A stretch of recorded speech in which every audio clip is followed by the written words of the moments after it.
starting from the beginning, actually before I jump into it, I just want to say there's only a few things that changed from the last draft that we looked at, but unfortunately many of those things are working against us. So we'll see once we get to the tax rate calculation, a decrease in our long-term weighted average daily membership, which is still in its preliminary form. The most recent current version that we have is labeled as version 3, which is dated December 20th. We did have the CLAs come in, and that was actually lower than what they had initially put out with the tax commissioner letter.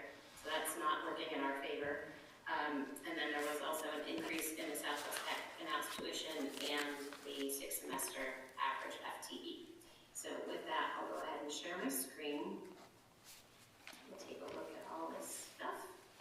So I'm in the printed packet that you all have there this evening, I have kind of pared down what's actually on the website. So I'm only going to go over the expenditures by category, which is essentially page 1, and then the associated narrative are pages 2 and 3. So that's what I have pulled up here on my screen.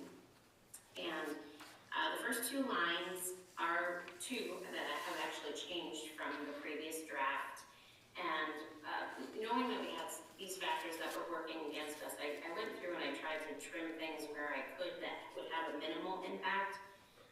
And essentially what that was taking the vacant positions that we have and kind of pulling down their placement on the pay scale and lowering the tiers of benefits. So instead of budgeting for a family plan, making it an employee plus spouse plan in some cases, or maybe for I think the para position I put in as an employee only plan. So it's certainly something that as I was going through, there were a couple of benefit lines that still had a small increase factor in them, but we'd also already taken into account what the rates, the proposed rates from VI are for health insurance. So I pulled that factor out, and knowing that our dental rates are also flat, I made sure that that was all cleaned up. So that's also contributing to the decrease that you're seeing from version or draft 1 to draft 2. From there, oops, I'm sorry, I got the wrong part of the narrative pulled up. So on the subsequent drafts that I send, I always try to identify any changes that I've made in blue italics. So you can see here in the salaries line, the reduction to the salaries and benefits of the vacant teaching position, which happens to be the math position that does remain in the budget for next year. The paraprofessional and custodial positions, as I said, I mentioned pulling back the placement on the pay scale and the benefits, so dropping those down just a little bit between the 2. So those changes, and then the benefits, just reducing those projected rate increases and the lower tiers for the proposed position changes. And then jumping down, the next section that actually has changed is the tuition line. And that is, what you're seeing in this line is a combination of a couple of your pre-K students that could opt to go someplace else. And then it's mainly made up of Southwest Tech tuition. So I think that the draft that I had out earlier had taken into account the announced tuition, but I had neglected to actually update the FTE 6th semester average, which is what their tuition is based upon, and that was an increase of students that are actually from Arlington going to Southwest Tech in that 6th semester average format. So that was an increase from the previous version. And then finally, Renee, what is that somewhere in the document? What is their tuition rate?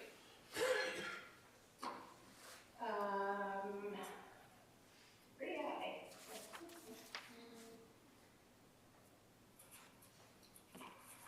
Their announced tuition is $29,619.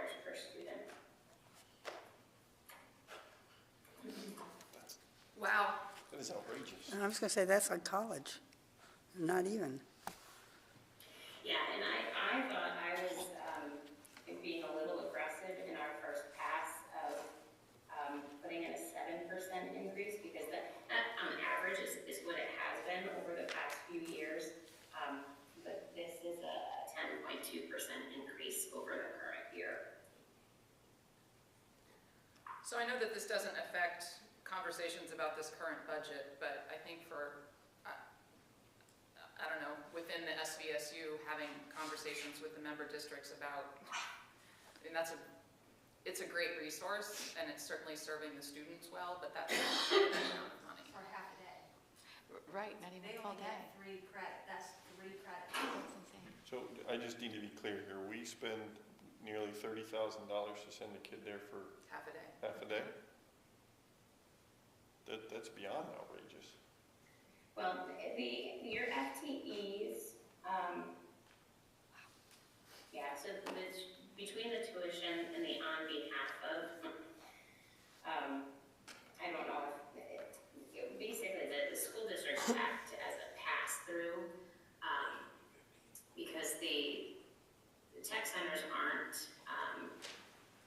there aren't taxing entities, so they have to generate their income kind of on the backs of the school districts.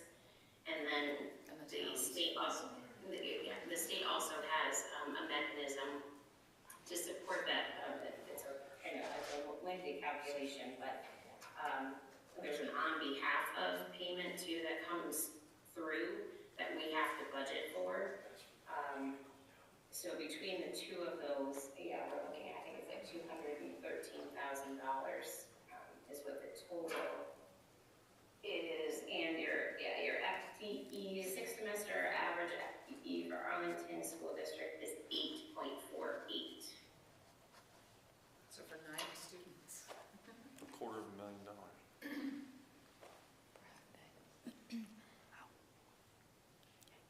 The state wants to know what's wrong with the ed fund. Bingo. Yeah, that's not a problem we can solve tonight, but I don't know that we've ever really sat down and talked about what the tuition is that we're paying into Southwest Tech. Well, I also don't think your public knows that either. I mean, it's there every year to be voted on, and people just vote on it because they believe it's a needed service. But if they realize that it costs them $30,000 a student. Is that because that's one of the 3, excuse me, it's one of the 3 standalone school districts or standalone Tech centers. Because there's only like 3 or 4 in the state. Right. The rest are actually part of, Yes. yeah.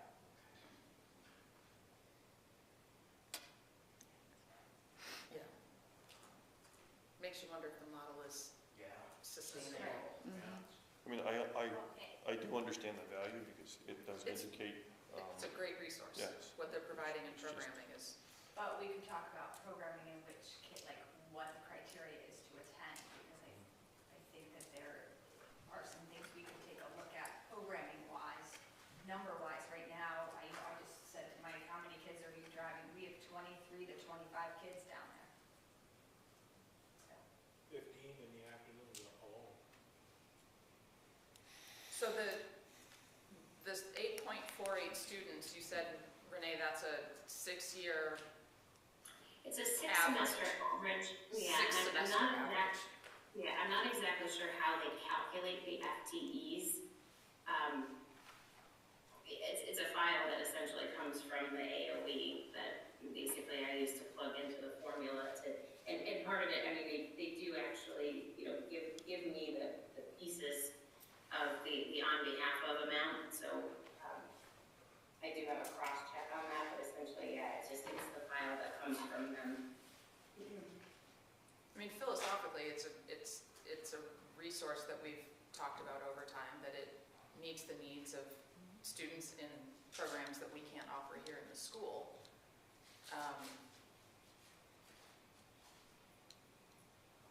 Yeah, and just to kind of give you guys a side note, the way that the ballot article for Mount Anthony, and I'm happy to do this for Arlington too, is specifically noted on there, that part of what your cost is per student, so your education spending per weighted pupil, is also incorporating Southwest Tech cost. The other thing that I can do on these budget sheets is actually identify at the bottom what the Southwest Tech tuition and on behalf of section is, to back that out, and then you can see essentially what your What our operating global costs spend. are. Yeah. I did have a conversation with our legal team and our auditors as well, because I felt like, why is there a difference between the way Mount Anthony presents it versus the way Arlington and Sandgate have presented it? And they basically said statute is silent on it, so it's a matter of preference and what your public is used to. So given that that was the information that I was given, that I wasn't going to try to change anything, but I'm happy to do that for you, just so you can see that. Well, I think it's important that we start educating the public on this. I also believe that we now have more students accessing it than we ever have, which is, of course. Well, there's been some encouragement of that through legislation when you start talking about flexible pathways and alternative resources for students. There's been a lot statewide that has encouraged schools to take advantage of the tech centers within their region. And so we have, but not necessarily with full knowledge or participation. Yeah. I would, for one, like to see it separated. So for the public's view, obviously it's still incorporated within our budget, but I think it's important that the public see the cost. Sure, I will definitely do that for you.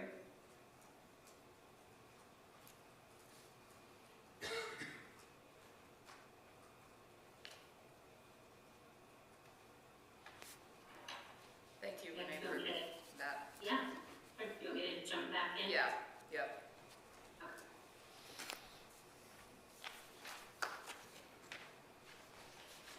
So after the tuition, the other line that was adjusted is the assessments. The SBSC budget was finalized December 17th, I believe. And I've taken the long-term weighted average daily membership version 3, the preliminary, to use that for the proportions. And basically breaking out those assessments. So those assessments that you see there in your budget, which is a slight decrease over the current budget, those are final. So that, and then when we jump over to the next page that I have printed in your packet is the revenue page. And taking a look at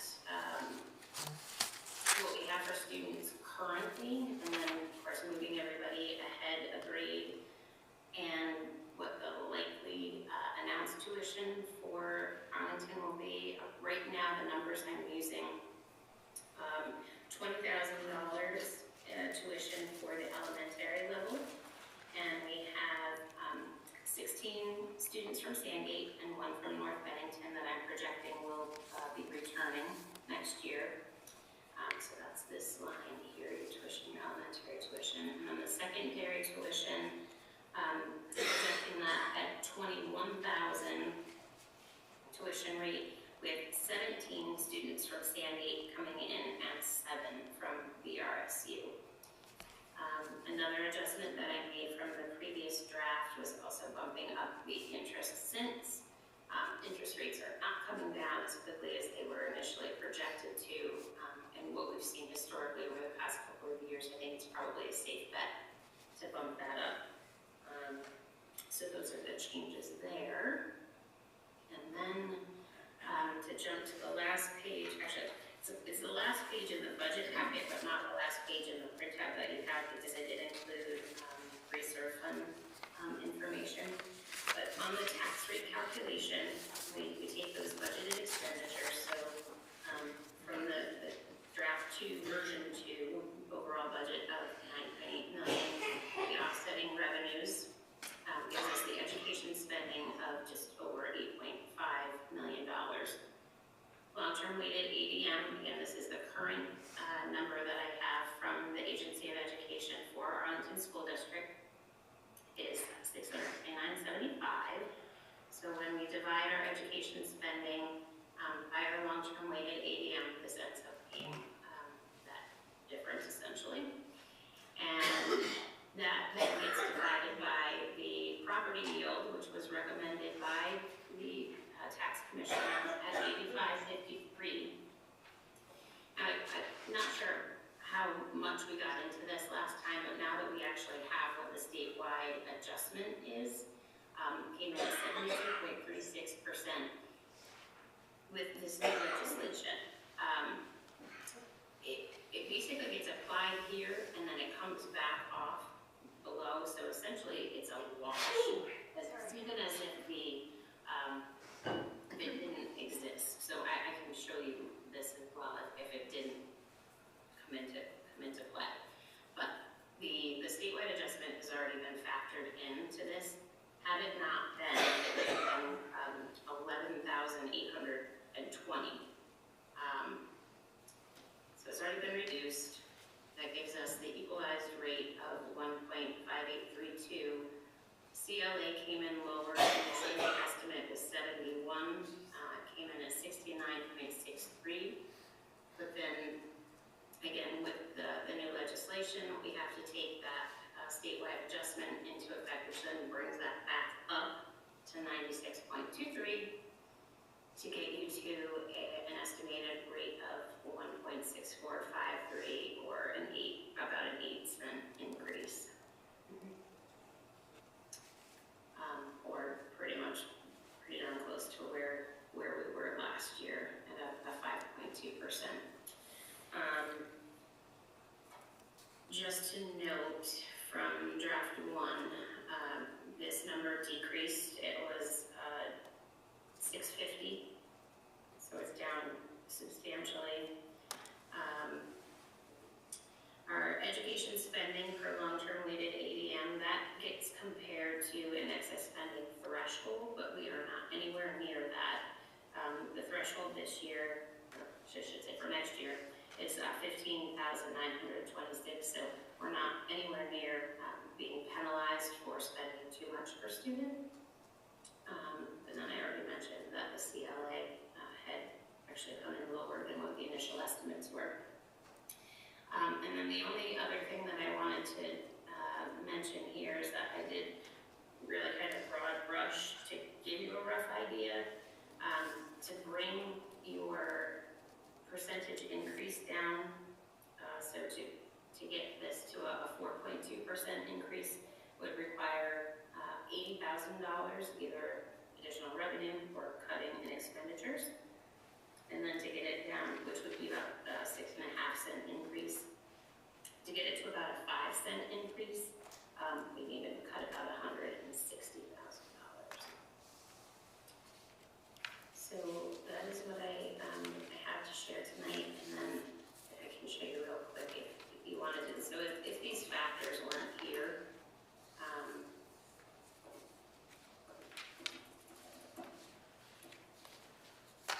it ends up the same, right? So the yield would have been 11,820. CLA stays the same number, and then it's essentially the same tax rate. So why did they do that? I've been told that it's just an effort to smooth the impact of the CLA. But you can see it's an in and it's an out. There's no impact on what the resulting tax rate actually is. It's a shell game. So I'm happy to answer any questions, or if there's any direction you'd like me to take, in addition to making the notation at the bottom of the Southwest Tech on behalf of and the tuition. Renee, do you have what we're spending on pre-K tuition? Next year is $39.82, I believe. We used to limit where we would allow. think we stopped that, and then it's pushed that number significantly higher. Yeah, I think there's a process that has to be undertaken, and there might be a time frame by which it has to be done, and Megan and Ms. Cat would be more familiar with that, but I can certainly look into it and report back. That would be good, please. So I know we used to limit it to just happy days, and that used to, Well, we did it within Arlington. Correct. Yeah, within the happy days was the only one that was yeah. certified to take tuition, so. And you said it's, how much are we paying out in pre-K tuition? It's $3,982 per student, and that number is basically set by state. And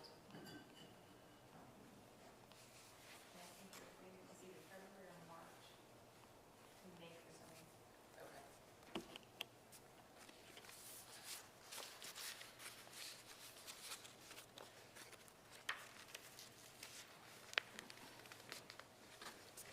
Renee, if you talk to Megan and find out that there is a time frame that we can still consider that before this budget is finalized, if you could let us know. I don't know if we will, I wouldn't want to miss a window if our next meeting misses that window, just so that the board has the opportunity to discuss it. Sure. What you have here with revenue is carrying over the fund balance in as revenue. Taking into account, yes, the full amount as offset of revenue, yes.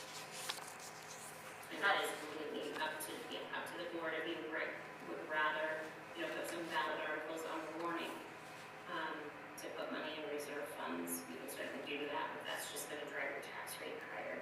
Yeah. And so my second question on that, just for the board to talk about, is do we have, I think we've had this conversation before, how much do we feel comfortable carrying as fund balances? Like, what is our target balance in each of these funds based on our spending history? Do we have any that we're concerned about? Do we have any that, or do we feel like we're okay with where we are? Do you want me to pull that up? I'm not sure if Dan has it at home. I can share it on the screen, just to kind of explain how it laid it out. Yeah. too.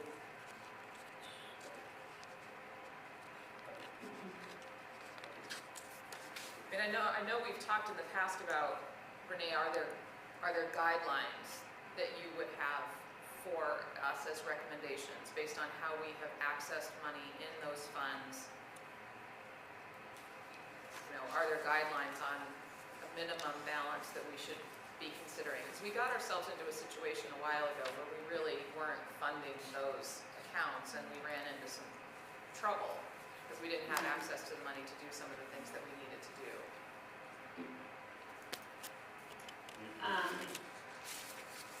Sorry, go ahead. The only two that leave me, I'll say mildly concerned, nothing like it, is we have drained our bus reserves. Yep. But we will soon have Of us. 5 brand new buses. Yep. I'm not saying this year, but we will have to replenish that moving forward. The other one is the town, with the truck reserve fund, and that truck is about 10 years old. So within the next, say, 5 years, it's probably gonna have to be replaced, and we're probably looking at $80,000 to $100,000 at today's prices Yeah. for a new truck, and we're about 17, yeah. And that's assuming we continue to plow and stuff, and not think of other options. Other than that, our roofs are in excellent shape. We have the one rubber roof above us that's eventually gonna have to be replaced. Other than that, they've all been replaced, except for the front facade, which is slate. We're doing really well in the capital reserves.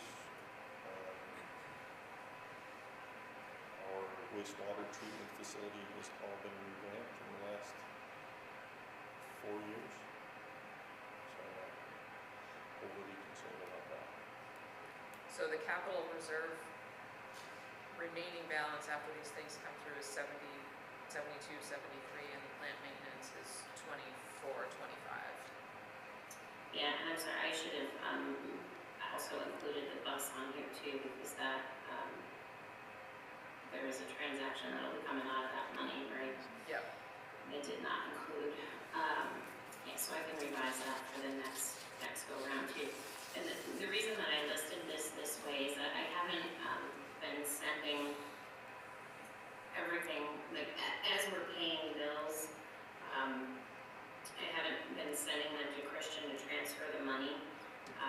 We essentially have to pay everything out of the general fund, because we don't have checking accounts associated with those reserve funds. So I'm paying them out of the general fund, and then Christian's moving the money back into the general fund. Instead of hammering her constantly every month with a transfer, the cash flow has been okay. I'm waiting for the projects to be completed, and I think we have one more invoice I think we're probably expecting on the controls, and then I'll send it all over to her to move the money. Okay. And if, from my perspective, I'm a huge fan of saving, right? That's what we've always done with our reserve funds. Yeah. However, with our CLAs at 69%, I don't know if now's the time to be doing that. Hopefully with When will reappraisals coming, when will that happen? right now I think they're scheduled for 2026 or 2027. So, the only other hope is that real estate in Vermont levels out, which isn't looking like that anytime soon, but.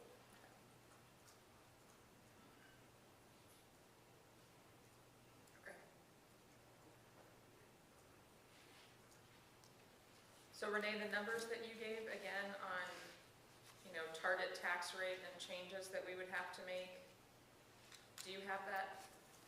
Were you reading off of something, or is that in our packet somewhere? No, it was just my pencil, and right before the meeting, I'm like, oh, what if they ask me that question? I should probably jot it down.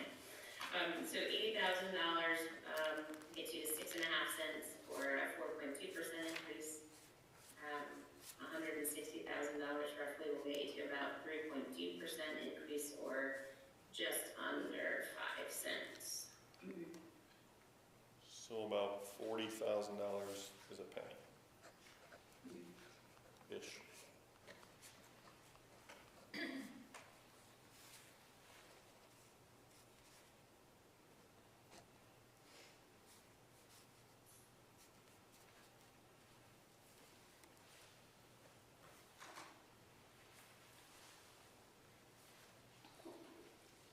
I think Renee's done everything that she can to pull back expenses in places where it's reasonable to do so. Any additional cutting at any of those levels is cutting something out.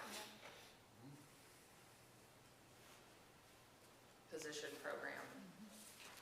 I don't know that that's, it's not my, is that the pleasure of the board? Do we want to look at cutting, or are we comfortable with where we are?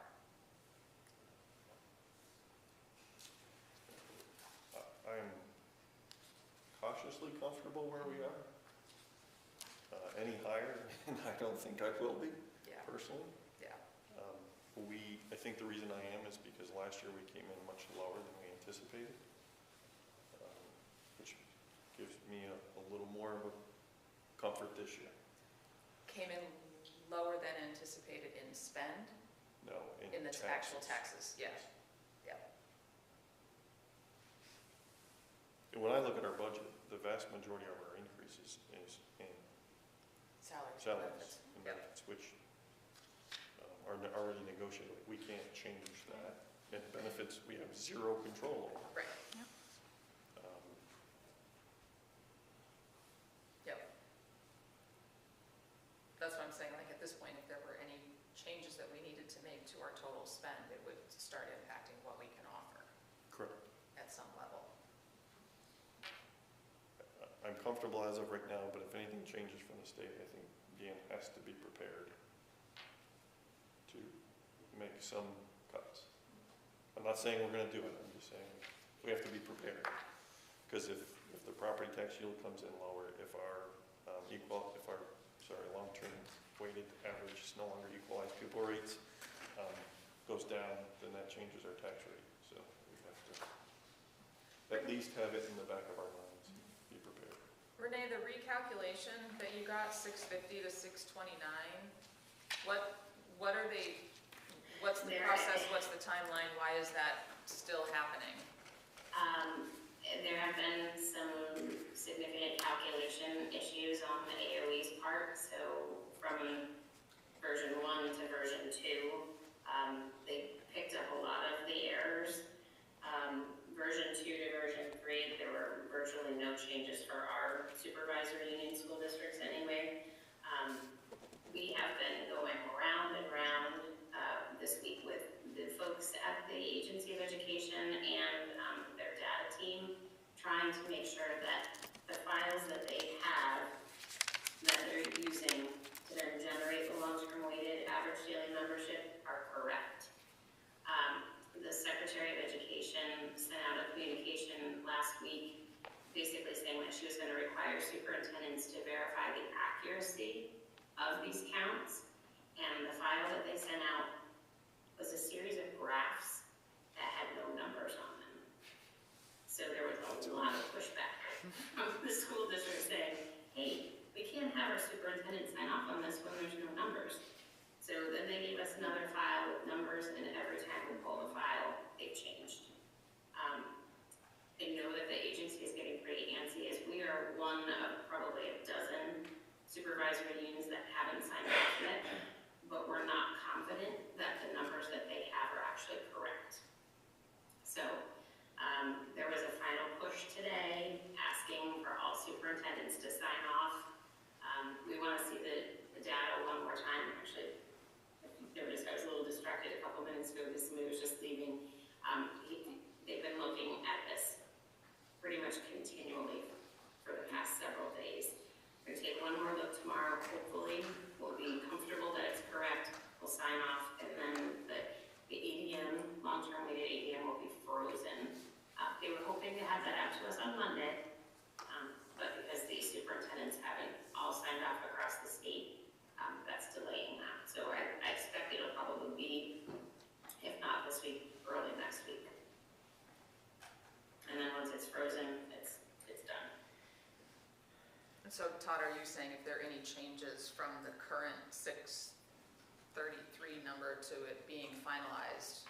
Well, there's still two things that can change in this. One is your long-term average daily membership. Yep. And your property tax yield. That's a recommended yield from the tax commission. Right. That hasn't been approved by the legislature yet. Last year, we worked on a version as well, and ended up being $1,000, not quite $1,000 higher, which changed our tax rate in our favor. They could change it, and it could hurt us. It rarely happens that way. It usually goes the other way because they put one-time money into the ed fund. But it's still a possibility that those two numbers could change, which changes what we're dealing with. So I can share that when we look at the revenue page, our demand on the ed fund is an increase of 8.55%. What the tax commissioner had used for that December 1st letter was an average statewide increase of 6.1. So we're a little bit on the higher side of that, but I can tell you that we have other districts within this SU that are decreases. So, it's hard to say at this point where everyone is landing, but it is a statewide system.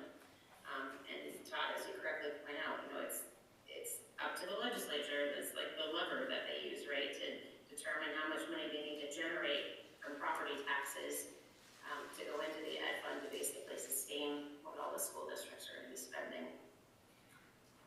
And we may get to a point where we have to approve this with what we have, just like we did last year. Yeah. But I don't think we're at the point where we have to do that quite yet. So just as a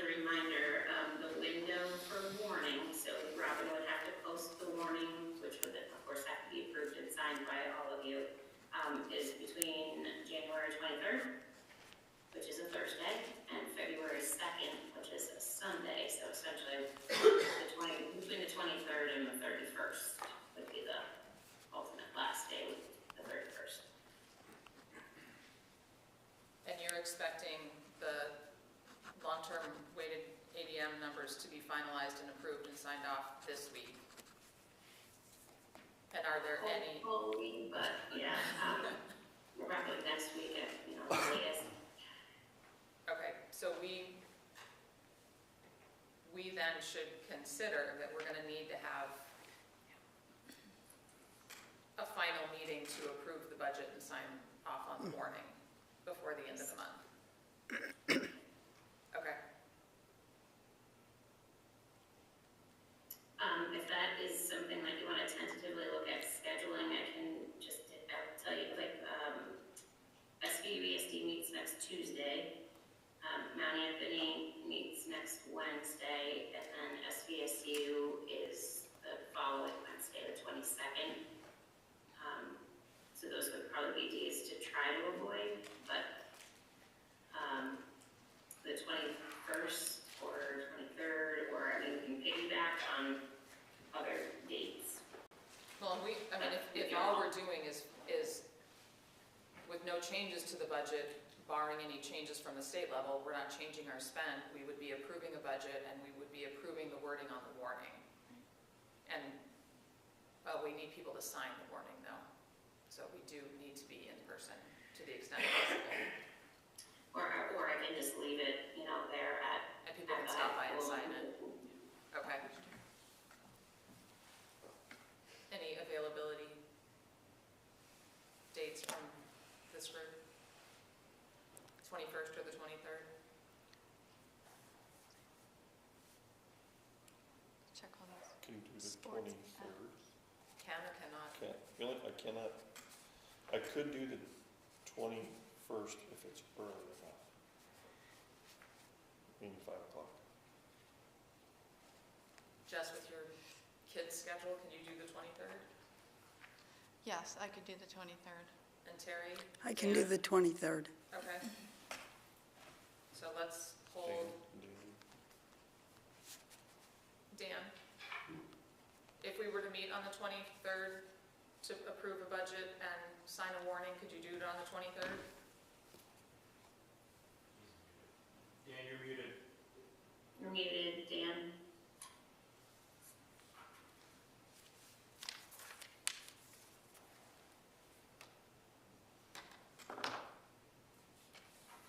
Yes. Thumbs up. Thumbs up. So 23rd, 5:30.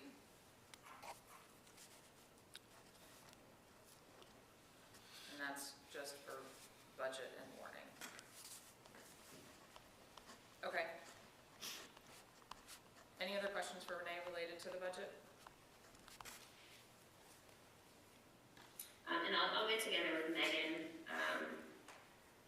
and let you know, Nicole, if there's something like within the next couple of weeks in terms of the timing of the pre-K boundary thing, or Oh, yeah. it's already got time, or it's already passed, but I'll let you know. Okay, I guess that would be one other potential. Okay, If she's saying it's 30,000, that all of a sudden goes to 10, that's a half a cent.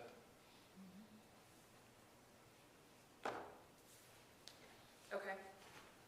Renee, thank you. Thank you, I'm gonna go get ready for our fencing. Have a Okay. good night, everybody. Thanks. Okay. We have next memorandum of understanding. Was this in the folder? The document itself was not, Brian was handed out your copies. Okay. Someone just want to I have review something. what you guys have talked about and agreed to? A rate and a retroactive timing, correct? Yes.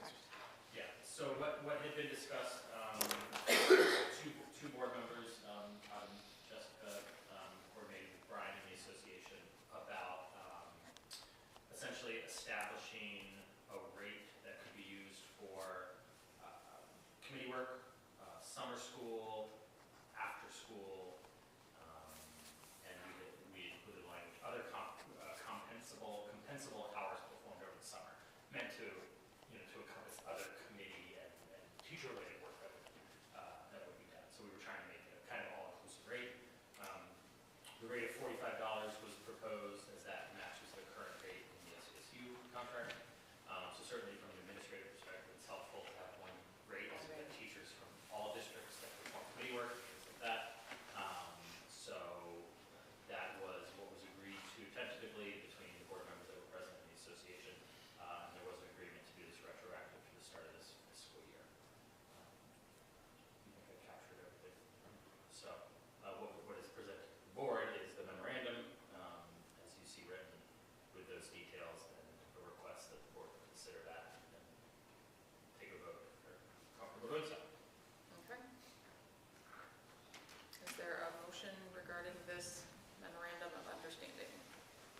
So moved.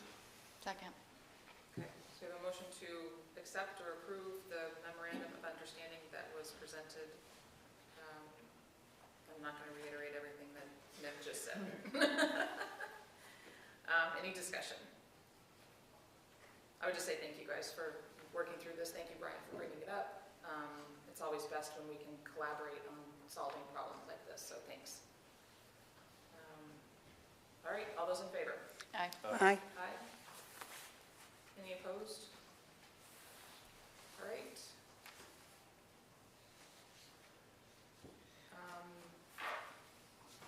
Principal report. Okay, so we're just back, day 3. We, just before break, we had met, but the week after we at Fisher, PTG hosted a craft fair that was very well attended, very well done, a good community event. We had 2 categories. There will be a pre-K to 2 category and a 3 to 5 category because the National Honor Society decided that the pre-K doors were just as cute as the 5th grade doors and there should be 2 winners. So we compromised. But we also did some door decorating up here by advisory, and then we hosted Olympics for the students, and so we participated in a little bit of competition, some gingerbread house making, some tug of war, some basketball, some capture the flag. We had board games in the library, and we had Mario Kart competitions in the Performing Arts Center. So we all had a little fun before, including the staff. There may be a marshmallow or 2 laying around. We challenged each other with different things throughout there was a 3-day little event, and I think we all had a great time participating and taking some pictures and having some fun just before break. But here we are back. Assessments are underway. The MAP assessments and Track My Progress assessments will be completed in both schools.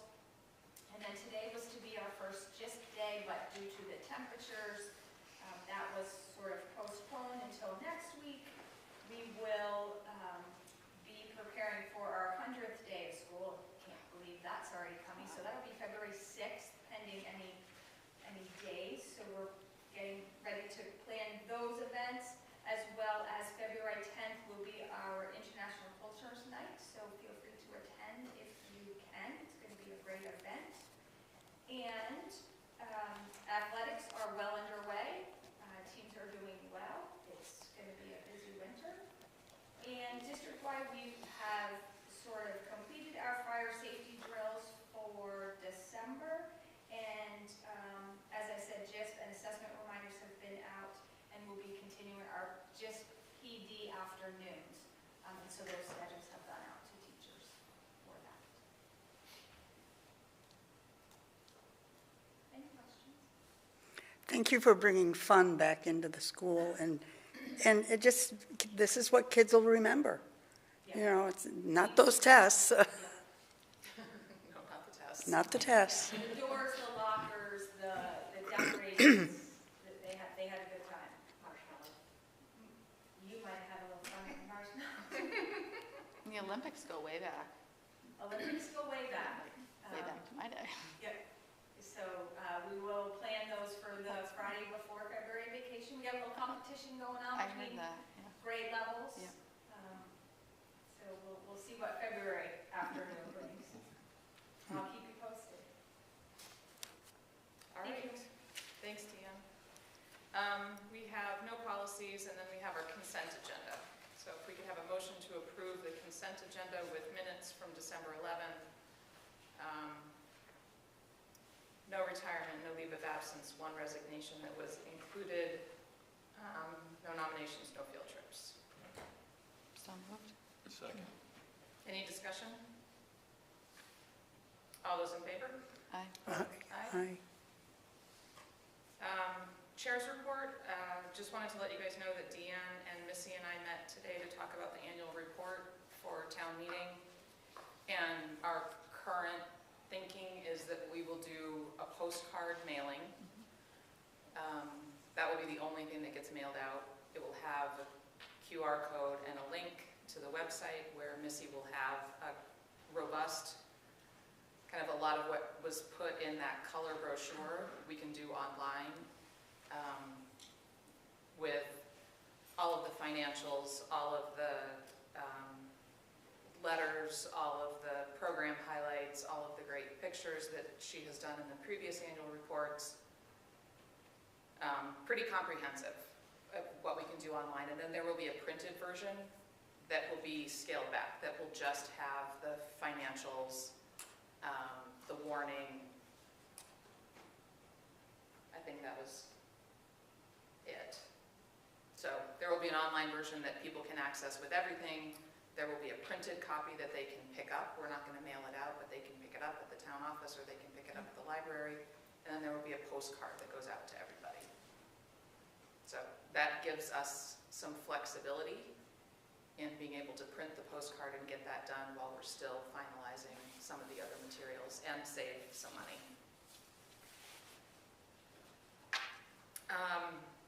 The superintendent search committee, they had an online, anyone who wanted to participate in the screening committee could submit their, I guess, request. There were 2 members from the SVSU board who reviewed all of those submissions. They have chosen a selection committee. That committee does not have a meeting date yet, but it's the board chairs from each of the member districts, an administrator from the central office, a principal, a staff member, a para, and 2 community members. And as soon as that list is published, I'll let you know, just so that we know who is participating in that screening committee. I think we might have got an email. Did we get an email this afternoon? Okay.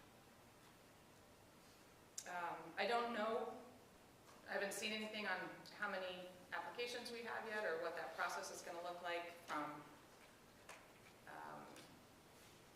screening applications. I do know that there is, I believe, yet another superintendent position that is being posted. There's another district or SU that will be looking for a superintendent, so I think that's 6 or 7 searches that are going on statewide. It's a lot happening. I don't think I had anything else. So that leaves us with operations and no Holly. She's We have an executive session. just something else, but She needed to be here for that too. She's 4 minutes away based on her last text, so Okay. there's something we can do for 4 minutes. Coming in.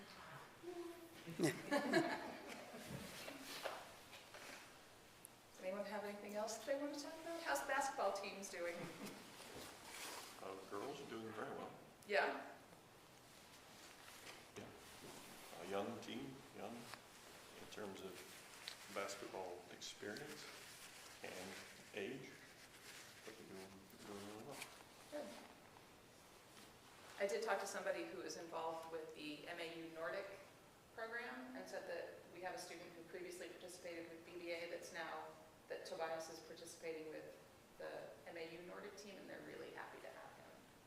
That he's been a great addition to their team. I know they had a race yesterday, and it was really cold.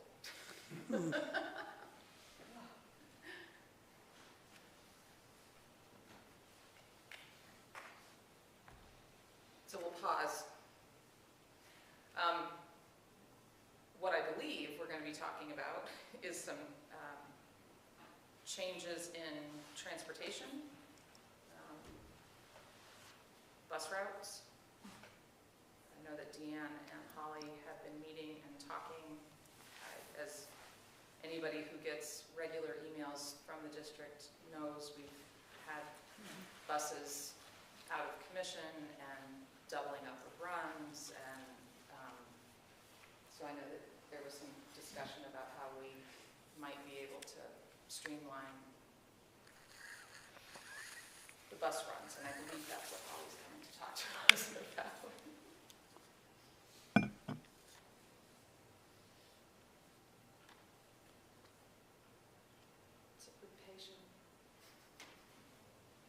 Here she is. Hi, You thought on pausing, waiting for you. Take a breath. No, thank you. Thank you so much for accommodating me. Sure. It's I okay. teach adaptive sports, skiing and snowboarding, and I had training today, so don't be jealous I was outside all day. It was very young. So, thank you. Yep. I was just saying, I think what you're coming to talk to us about is bus routes. Yeah, so two things. One is bus routes, and the other is the new finding about Just driving. the just driving. Hi, friends. So, before I do that, I want to give you an update on the new diesel bus that's here. It's in, and I'm hoping by your next board meeting we'll have it. If not, then by March. So that's coming along. The EPA has all the sales and rebate, sales and purchase agreements, all the documentation needed. That has all been submitted. It has been a process, but that's done. We're still looking in August for the electric buses. So to get through this school year, because bus seven has been done for a while, is it back up?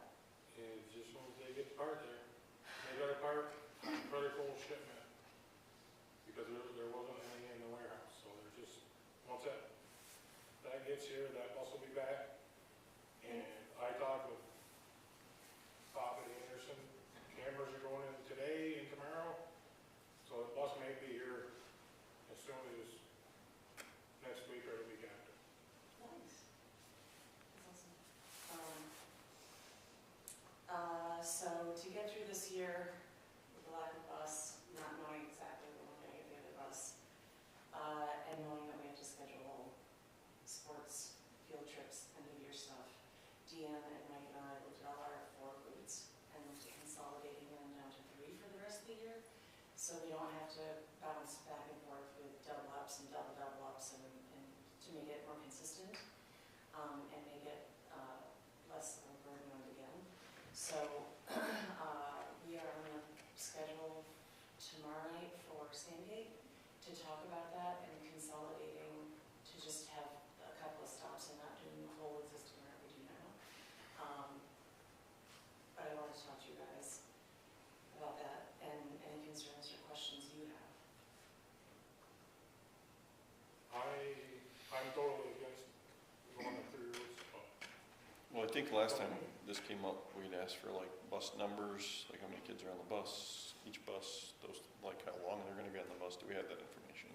So we just started, I got the first round right before the holidays of bus counts. And so we only have a couple weeks worth of that right now yet. And I can send you the routes, what we met about and put into transportation software. It's the new ones on the bus more than about 45 to 50 minutes. With the 70 stops. So that is our genuine hope, is that we can keep kids to that length of time. And so, no, so to answer your question, no, I don't have all that information yet.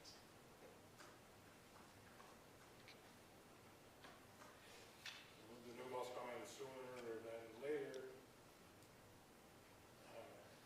I'm still totally against it. I've been here 14 years and we've been doing 4 routes Yeah, I mean, since I've been here. I hear what you're saying, but And to me, that, just because we've always done it isn't a good reason. Like, give me a reason why. my first students that I pick up in Sandgate now with this new route, I'm picking them up almost in the dark. So your morning pickup is your concern, just in my, okay. And they're on the bus 55 minutes.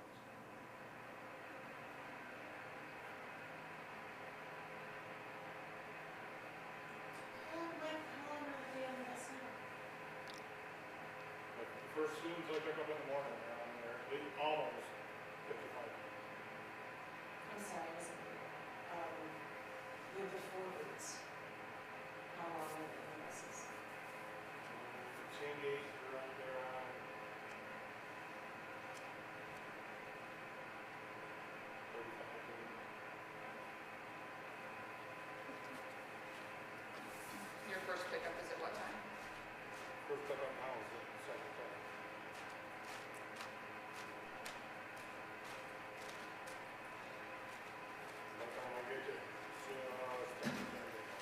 Yeah, I mean, I guess 7:10 to me isn't unreasonable.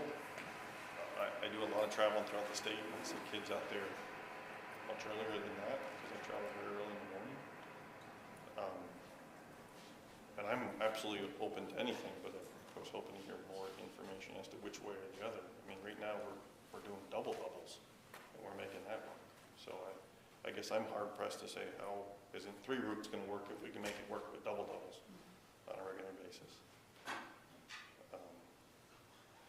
So I'm conflicted because I hear both, and I know we've always done 4, but at the same time, it's something we have to consider, in my opinion. If you stick with 4 and then you have the bus go on a sports on, you're only doing a double, you're not doing double. And going to the double, then buses are, you double up Red Mountain and Crow Hill. Yeah, I'm not in favor of double You've got a doubles. bus. But, I mean, I'm not in favor of double doubles. Can you explain what you're talking about? If we do a double, that is 313 and Sandgate together, and Red Mountain and Crow Hill together. Okay. And Alan took it a couple weeks ago, and he had 63 kids on it. And that's putting 3 high school students to a seat. Okay. And the capacity of the buses are 71 or It's 77? 71, but then I consider from 9th grade to 12th grade, they're adults. They're not,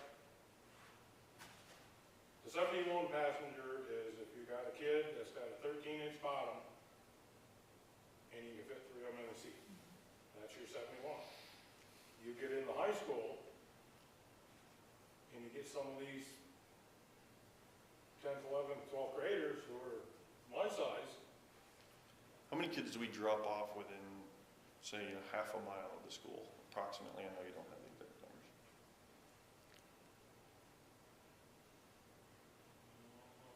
Alan has probably Totally, it's probably 12 and 15 between this end and that end. All within a half a mile. Well, I think that's part of the conversation is considering a walking radius, right? There's some value add to walk zone, thank you. I'm still deep on. And we talked about the walk zone, we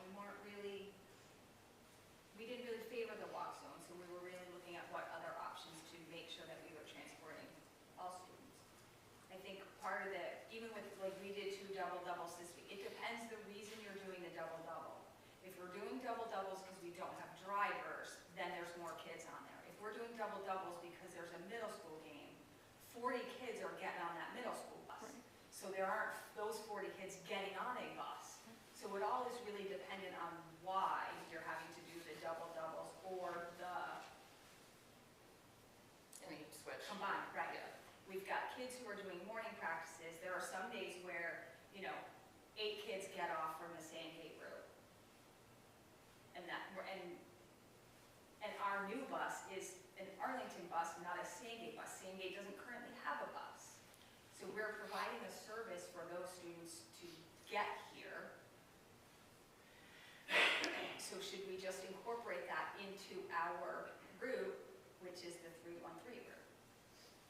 I think the other reason I asked is, I understand you might have 60-something kids on the bus, but if 10 of them get off within a half a mile of your school, then, yeah, it stinks, but it only stinks for half a mile. Right. So they're literally on the bus for less than 2 to 3 minutes. And are they the first stops? It's not like they end up being the last? Just curious. Well, with Red Mountain now, that he's got 2 kids out on South Road. So now he does Pleasant Street and then goes all the way out South Road. Those half-mile kids would get off first. Yeah. Right, because they would either get off at the store or. So here's my, we have 3 people involved in this conversation who know far more about our transportation routes and the needs than I do. I would look to you guys for a recommendation that you want support from the board on. I don't feel comfortable saying what's appropriate and what's not appropriate. I trust that collectively, the three of you who know how the transportation works and what the needs are, and if the breakdown is that there isn't consensus within the group of three, then that's a different conversation. So I need to know Right, what so you need for from me, us. it's about, it has to become about consistency. Right. If we don't have a new bus yet, and I'm having to send out emails every day That's not good about, service. it's not good for parents, not. they have to know. Yep. So, I had spoken to Mike just before vacation saying, like, do you got bus up back? Because if you don't, then we gotta redo the route. I just put out a new tardy policy. I can't have kids coming, because if we were doubling in the morning, they were late to school. Which is why now they're getting picked up at 7:10, because I can't have a tardy policy and then have the bus late. So I said, we need to redo the route. I've now sent that out to all families and said, here are the new times, here's the new route. Now, whether Sandgate will give us times or give us spots or not, it won't matter, because the route doesn't have to change. We have 3 runs that'll be consistent until we either figure out, we get a 4th run and we get some data about how many riders, get the ridership, get what are the options. But until then, I feel like we have to go to 3 runs to be consistent and not have to send out emails every day. Yeah, because if you've got a parent who doesn't see the email. So again, I believe you guys know more about how the bus routes should run than any of us here. We may all have opinions, but that's not what we're here to do. I believe the board needs to put the responsibility on those who have the responsibility. Deanne knows what she needs to take care of kind of running the schools. Mike is our transportation coordinator, and so there's a role there. And Holly, as the director, you've got 3 people who should be involved in this conversation. And I would look to you guys to come with what you need to provide transportation. Yeah, well, And if there is disagreement amongst the 3 of you, then that's a different discussion for us to have. right. First and foremost, I want to be supportive of Deanne and make Absolutely. make her job easier, right? That's my intent. Their intent is for your community to have a consistent service. And we're also looking at, being as fiscally responsible as possible, Yep. right? Like, not cutting corners, obviously, but making sure we're right-sizing the service for the population. Absolutely. And I come in the mornings and come in the afternoons, and I'll stand out there, and I'll come up here, and none of those buses are full, to my mind's eye. I'm not here all the time, it's only a spot check. But I think we can provide a better service and spend less money. And has anybody reached out to the Sandgate School Board to see what they have to say, or do they just gotta do what we decide? It is on their agenda, thank you for asking, Dan. Hi, Dan. Hi. It is on our agenda for tomorrow night. So they don't know anything about this? So they know about the electric buses. I have not spoken to any of them regarding this change in service, no. Mostly because I want to do it in a publicly warmed board meeting. So I'm trying to follow the rules. Oh my God. But even as it sits today, you could stay with the same stops that we currently have. And they would be on the bus potentially for 50 to 55 minutes. Is that a correct assumption?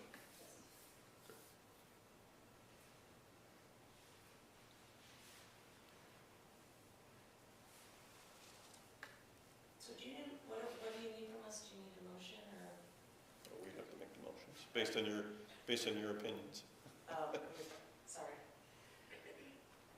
So if this falls in next year, you're gonna have a $450,000 electric bus sitting down there doing nothing. we go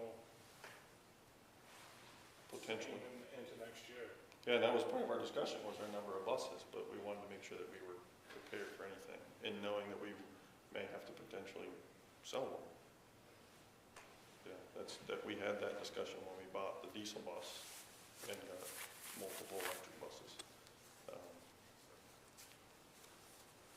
So it's certainly something we are gonna have to address at that point. But just because we have a $450,000 bus doesn't mean that we should have another bus driver that runs the routes, in my opinion, just because we have it. If it can save us money this way and still provide adequate service, I'm not saying it's gonna be equal, because it certainly is not going to be equal. Because you are cutting the route, kids are going to be on the buses a little bit longer, they may have to double up the seats. But if you're providing an adequate service, it's something we have to consider. And not that it's your problem, it's my problem, but then your ridership and the transportation services Arlington provides their students is very similar to what MAU students get and what the elementary district gets. So it's more in line with the other districts in my opinion.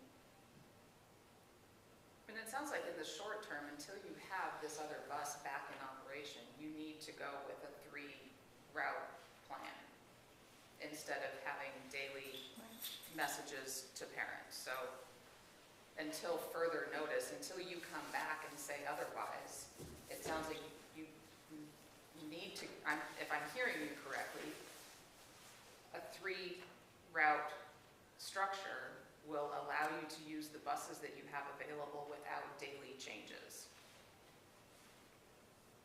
Yes, that is correct. So, I mean, even if we have 4 buses, when there's a sports run, do we drop to 3 runs anyways? Unless we got 5 buses And 5 drivers. which we got, right now we have 4 regular, well, Jamie's kind of our full-time sub. And then we got 3 other subs. So we got the drivers. We just don't have the buses.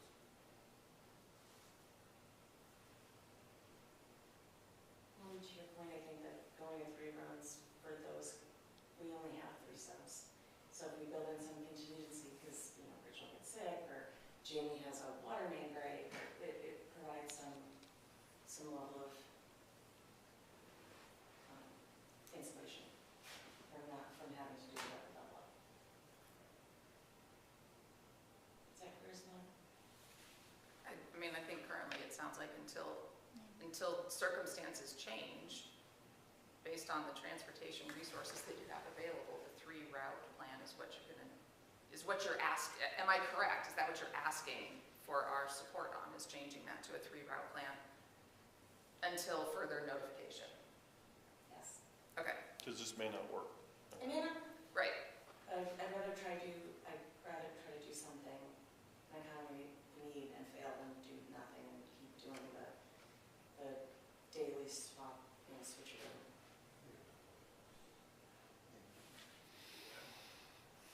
We said the 4th bus will be here anytime.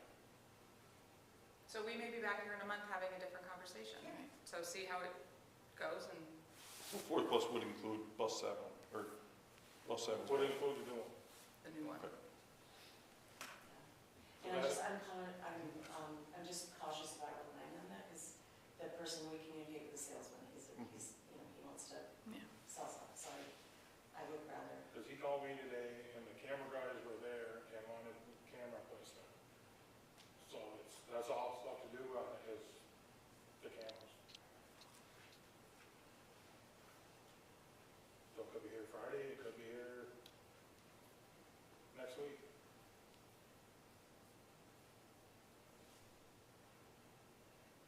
As far as I know, everything else is done. Well, I think, and is there a motion? I'll make a motion to go to 3 bus routes. But I would like us to track Yeah. time on the bus, the number of students on the bus per Yep. run. and then report back to us so we can make a future decision on what we do. That was a long motion, but. That's okay. I'll second. Any additional discussion?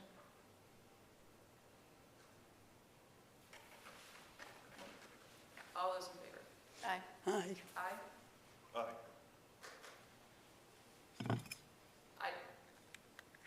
It's probably the third or fourth time that I've said this. There are people here whose job it is, whose knowledge it is to make Deanne needs to make sure that her school can operate according to, operational needs. You have a role to play, Mike, you have a role to play.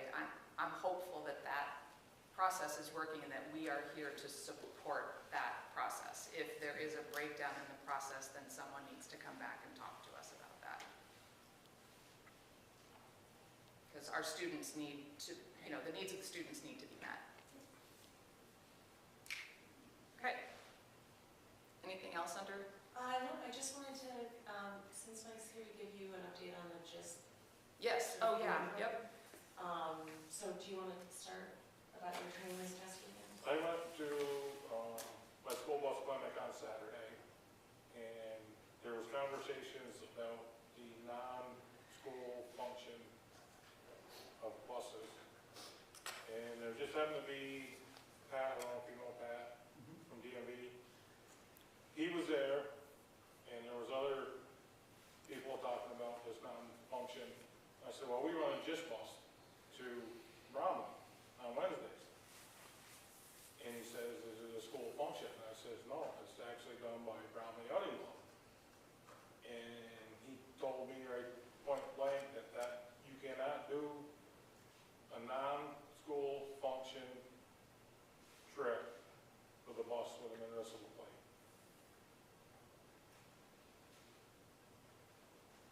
So just to confirm Mike's conversation, I called Pat, and he's been very helpful.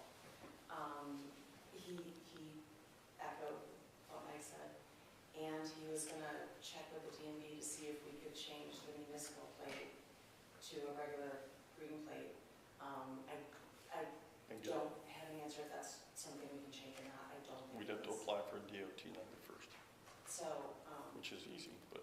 yeah, but it's a process, right? It's not something I can go online and print out a temporary registration. Because if you do put a green plate on, like you said, you got the DOT plates, then that one's gonna have the stickers, because it's got a green plate.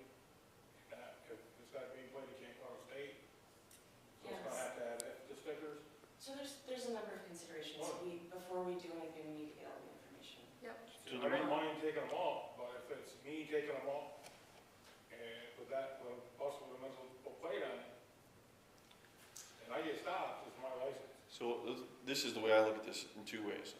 Yes, GISP is a non-sponsored event, meaning we don't pay for it, but It's a student event. yeah, but we support the event. It's a school function, which I think would cover you in GISP. However, that doesn't cover us for other things. Yeah. So I think it would be advisable for us to either re-register at least one bus and potentially register new buses with DOTs, NIFTA, so we can go out of state and our drivers are covered.